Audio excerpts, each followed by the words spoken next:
In this video, we're going to be reviewing the Tisas Yukon in 10mm, as well as 6 critical fixes that need to take place with this gun in order to make it highly reliable for you. Now, Tisas, if you're not familiar, is a arms manufacturer out of Turkey that started back in 1993. The U.S. Arm founded in 2022, based in Knoxville, Tennessee. Now, before we begin, I want to talk just briefly about 10mm and 1911s, because 1911s are typically very finicky when it comes to 10mm. And the reason why, first off, is the 1911 was developed for a lower pressure 45 ACP round. Now we're running a higher pressure 10mm round in this same platform. And oftentimes the power factors between standard OEM manufactured ammunition, as well as things like buffalo bore and underwood ammo that contain much more power, it can be hard to manage those differences in a platform like this. The other thing you're going to notice is that there's just not that many 10mm in the commander length, and the commander length is 4 1/4 inch like you see here. I always like 1911s in a commander length because to me it just balances just right, but you're going to see a very few of these, at least currently on the market today. Most of them are the 5-inch or longer models. The other thing to keep in mind when you're buying lower priced 1911s is they typically need some refinement. The main thing to remember is you want to buy a good foundation, or a foundation that's built on forged parts, so that you can make those refinements. But don't think, for example, every time you buy a lower cost 1911 out of the box, it's going to work really well for you. In many cases, there's some small things you need to make to improve the performance of the gun, which I'm going to be talking about today. Now, the final thing you're going to, if you do any searches for the Yukon on YouTube, you're going to find problems with this gun. You're going to see things about people struggling with trying to figure out, is it a magazine issue? Why are there failed to feed issues? And what's typically happening is rounds are not feeding in correctly into the gun. Now, all of my guns have been safety checked, but a lot of times you're going to see the cycle stop either at about 80% or even 20%. And I'm going to talk about the reasons of why that's happening and ways in which you can fix that problem and make your Tisas run very reliably. Now, first off, why did I buy this Tisas? Well, I found this Tisas through the Palmetto State Armory newsletter that comes out every day. If you don't subscribe to this, I highly suggest signing up for that. Oftentimes there's really good deals in guns that come out in that newsletter. And one day there was a offer for these Yukons for $499, which I thought was kind of a no-brainer because I like the commander length and I like the 10mm cartridge, and I thought, why not give it a try, see how it works, see how it operates. I've never owned a Tisas before. When you get a Tisas, they're going to come in this box, this nice little carry or hard case box with the gun, the tools, as well as 2 Mekar magazines, which I'll talk about in a moment. Now let's talk about some of the features of the gun. The first thing is the weight. This is a typical steel frame 1911. So this thing is going to be a bit of a boat anchor if you've never used one of these before, but you want that because of the physics of the 10mm to be able to shoot it comfortably and accurately. So in this case, for example, unloaded, the gun comes in at 2 pounds 2 ounces. Fully loaded comes in at 2 pounds 9 ounces. Now let's compare that, for example, to a fully loaded Glock 29, which comes in at 2 pounds 1 ounces, which is less. But you're also going to notice, just aesthetically looking at the two, the Glocks are typically a lot blockier, right? This is the Glock 29, so it's got a shorter barrel, it's got a little bit shorter grip, etc., but it's blocky, right? Even though it's lighter in weight. So this is one of the, for example, what many people would consider to be a big competitor, for example, to a 1911 platform. Now, looking at some of the features of the gun, it comes in a two-tone Cerakote finish. In this case, it's a green finish with a black top. Now, normally I don't like Cerakote finishes on my guns, but this one's actually done really well. You're also going to notice that there are slide cuts both in the front as well as the back of the slide. A lot of the things that I'm going to show you are things you would typically see on a higher end 1911. They also comes with really nice sights that are dovetail cut into the slide.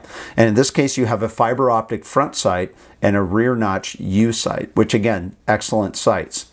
There's also a bobtailed hammer. There's an ambidextrous safety, which you can see here. Now, normally I don't like ambi safeties on my 1911s, but in this case it's kind of a lower profile on the right-hand side, so it really doesn't bother as much. I could easily change that out, but in this case I'm just going to keep it on the gun.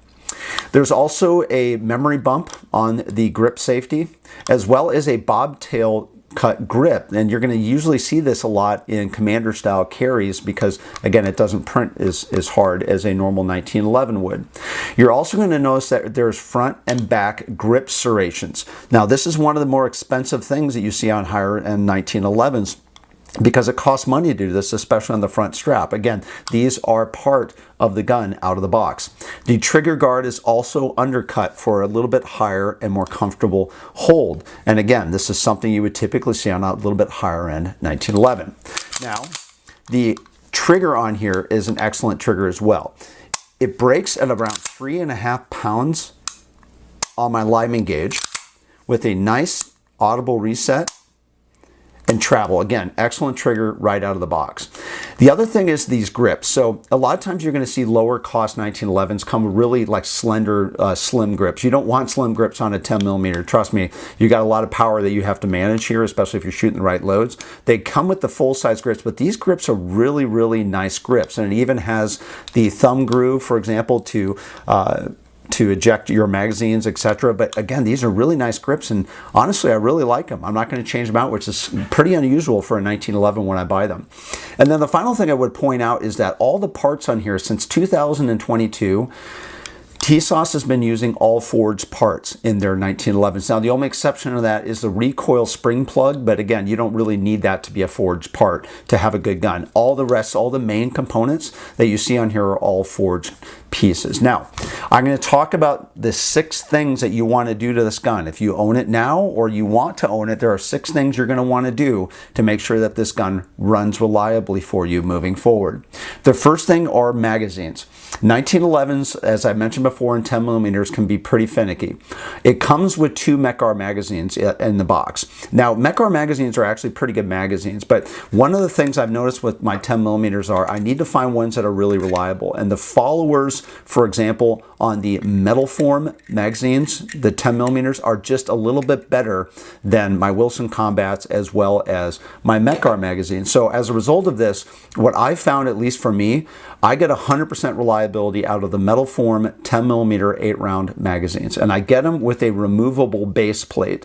And what this allows me to do is I also buy the Wolf plus 10% springs. They're basically a little bit tighter or higher tension spring that you can put in a 10mm magazine. And what I do is I cut it, customize it, and then put it in here so I got just a little bit tighter feed, which creates 100% reliability for me out of the magazine. So again, you can run just regular metal form magazines. Hell, if you can run your Mekars, as long as they're 100% reliable with the rounds that you want to shoot out of them, use them. But you're going to have to test them out. And in my case, again, I prefer the metal form magazines. They just work really well, and I usually upspring them a little bit just to improve their performance. The second thing you're going to notice when you fire the gun the first or second time is your grips are going to come loose. The reason why is they do not put any Loctite or any types of walkout preventions on the screws on the grips, and this is a very easy fix. All you have to do is go get some blue Loctite and unscrew these with an Allen wrench and just put the blue Loctites on the threads, put them down in. Ever since I've done that, I have not had the grips come loose once since I've been working with this. The third thing is the plunger tube spring. There is a spring in your plunger tube here that tensions your mag catch as well as your manual safety inside of here, and the spring that they put in here is a light spring, and as a result of that, it's very easy stock out of the box to flick on or off your safety, which in the case with a 1911, these are something I usually change on most of my 1911s unless they already come really well sprung. And what I buy is the Wilson Combat springs. It's just a small little spring that goes in this tube here, and again, all you have to do is you take your manual safety when you disassemble the gun, go about halfway and then walk it out, and then that plunger will come out. You can replace the spring, put it back in, etc. There's plenty of videos on how to do that. It's a very easy process to do, but again, that's one of the main changes I would also make on here. It's a small change, but it's going to allow you to have a much more positive manual safety as a result. Because the last thing you want to have happen is have a really loose manual safety on a 1911, because then it can be dangerous. The fourth thing, and perhaps one of the most important parts with the jamming issues on the Yukon has to do with the extractor. Now the extractor, if you see on the diagram here, the extractor sits in here in your slide and then ultimately grabs the casing from the rear side. Now what I've found with the Yukons is that, and Tisas has this problem with a lot of their guns that I've seen, is their extractors that they have in here, they have them too tight. And when your extractor's too tight, what happens is it'll grab your round, but it won't slide up and seat properly in the breech. And as a result, you'll have jams that are way back in the slide, like right here. And as a result of that, it's usually because the extractor is too tight. Now you can take the extractor out and you can retension it, the existing one. What I've found in my cases, I like using the Nighthawk extractors. They make a 10mm extractor. It's a little bit beefier extractor. And then what I did was I disassembled it and I put in the new extractor and tensioned it properly, and I've had zero problems ever since then. And then the jamming that would happen a little bit farther back won't happen anymore because the round will now be properly seating on the breech face. Now, the other big problem you're going to have beyond the extractor is what's called the disconnector rail. And let me explain really quickly what's happening so you can visualize what's going on with these guns. The first thing is when you feed a round through the magazine, it will pop up in here, and then what will happen is your disconnector rail, which is pushing this round into the cylinder, is going to catch against the second round coming up in the magazine. Now the problem with the Yukon is, and I'm going to show you in a moment, it's actually capturing, it's rubbing or scraping against that second round, and as a result of that, that second round's coming forward, moving up, and then it's ultimately keeping your gun from firing reliably because in the end it's carrying a second round forward that's preventing the gun to cycle properly. What is the way to fix this? There's a very easy way to fix this, and I'm going to show you right now. First off, I'm going to disassemble the gun so I can show you exactly what I'm talking about.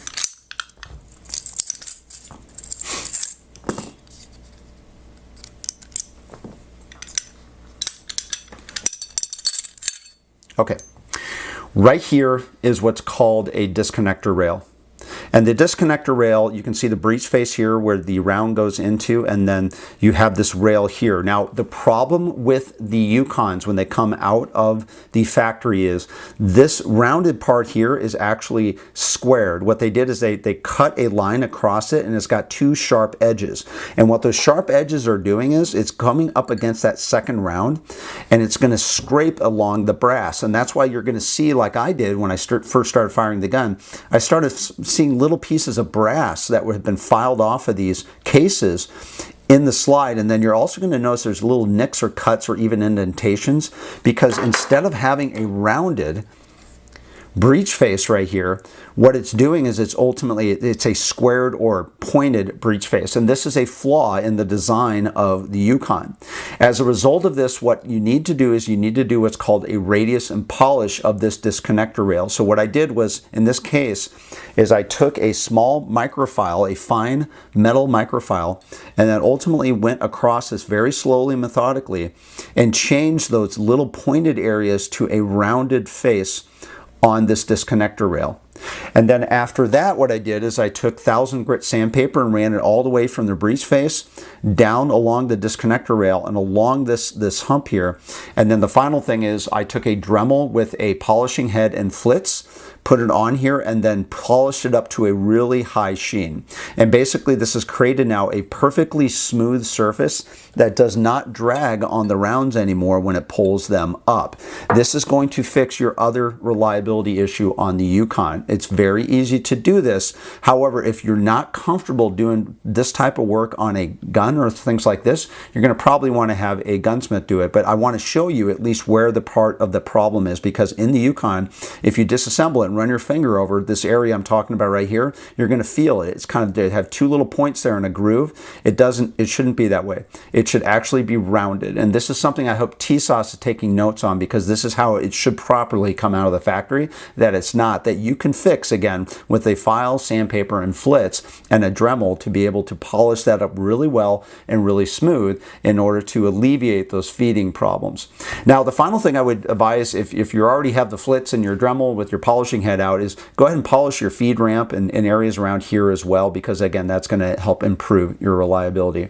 So at this point, what I'm going to do is reassemble the gun. Okay. Now that the gun is fully reassembled, I just want to share a couple final thoughts. First off, there's nothing wrong with buying a lower cost 1911 as long as the foundation, or in this case the forged parts, are well done and well built. This is a nice tolerant gun. It is going to provide a lot of reliability for you if you make those fixes I talked about a moment ago. Now, if you are fairly good at doing the type of work that I just showed a moment ago on a 1911 or have experience with this, you can do it yourself just like I did it. It takes a little bit of time to do this. If you're not comfortable with this, take it to a gunsmith, show them the areas that need to be done, or show them a link to this video. They can make these changes for you. And again, you can still have, in this case, a great gun even with all these upgrades made. That is still an exceptional value, because in the end, if you send this to a gunsmith and have them make these changes, it's probably going to cost you a few $100s to make these changes. But in this case, I bought it for $500. If I would have taken it to a gunsmith, you know, I'd have $700 into a gun that, quite honestly, as an end result, would cost a lot more money than this if I were to buy anything comparable to it in the market. So really, it is a great handgun as long as you make these 6 improvements to the gun to make it work better for you. And these are things I wanted to share with you because a lot of people are out buying these Yukons right now and they can't figure out why they're not working properly. Those are the 6 things you need to do to make these work reliably. Now, who are these the best gun for? Who would really like these? First off, this is a perfect type of a truck gun, right? Something that you don't want to have to carry on your hip all day because of the weight, etc. But at the same time, it is a very good, very reliable handgun that shoots a very high-powered round that can drop almost anything in the North American continent. And as a result of that, it's also a really good backup hunting gun, or, you know, a woods gun or things of that nature. Something where you don't necessarily care about the weight as much, but the weight again is there to help you because you're shooting a very high-performance, high-pressured round, which is the 10mm. So that's a review of the Tisas Yukon 10mm and the 6 fixes to make it a great gun. If you like this video or you like our channel, please subscribe on YouTube, and thanks for watching.